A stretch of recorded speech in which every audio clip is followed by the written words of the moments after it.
The line between a resistance movement and a terrorist organization has never been clear.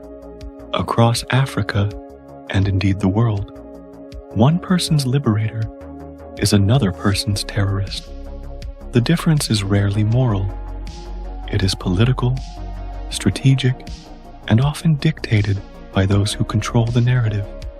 Resistance movements present themselves as defenders of their people against oppression, marginalization, or foreign occupation. Terrorist organizations, by contrast, are branded as groups that kill indiscriminately, thriving on fear rather than justice. But in practice, the difference is far murkier. Take Nigeria. The indigenous people of Biafra, IPOB, calls itself a peaceful movement, advocating self-determination for the Igbo people.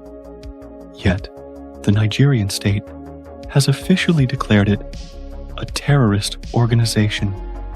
Supporters see IPOB as a resistance movement against systemic marginalization. The government paints it as a security threat undermining national unity.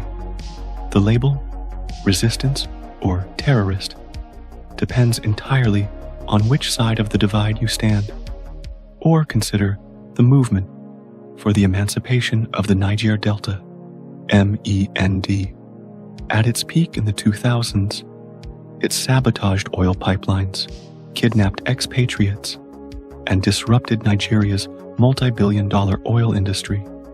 For locals, MEND was a voice against decades of exploitation and environmental degradation by multinational oil companies.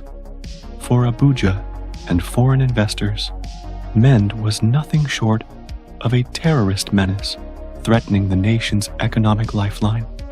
Across the border in the Democratic Republic of Congo, the March 23rd movement, M23, tells a similar story. The group insists it is fighting for the rights of Congolese Tutsis against government neglect and ethnic persecution. To Kinshasa, however, M23 is a terrorist militia backed by Rwanda, destabilizing the East and plundering resources. The UN itself remains divided. Is M23 a resistance born of grievance, or a proxy terror group exploiting chaos for power and profit? Beyond borders, the African pattern, the same narrative runs across the continent. In Mali, Niger, and Burkina Faso, jihadist groups claim to be resisting foreign interference and corrupt governments, yet their deliberate slaughter of civilians strips them of any moral legitimacy. In Somalia, Al-Shabaab positions itself as a resistance against Western-backed governments and foreign troops, but the international community largely recognizes it as a terrorist network. Even historic liberation movements were once branded terrorists. Nelson Mandela's ANC was on the US terrorist watch list until 2008, long after apartheid had fallen. Today, Mandela is hailed as a global icon of freedom. What changed? Not the cause, but global politics. Who writes the story? The uncomfortable truth is that labels are weapons. Calling a group terrorist delegitimizes it, cutting off international sympathy and justifying overwhelming military force. Calling the same group a resistance movement grants it credibility, recognition, and often foreign support. But what about their methods? Yes, targeting civilians indiscriminately is terrorism. But what happens when states themselves massacre villages, suppress minorities, or unleash military terror? They are shooting at us. They are shooting. Are they held to the same standard?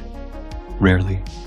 States often reserve the monopoly to define violence, conveniently erasing their own crimes while branding all opposition as terrorism. The bottom line: in Africa, as elsewhere, the difference between resistance movements and terrorist organizations is not absolute.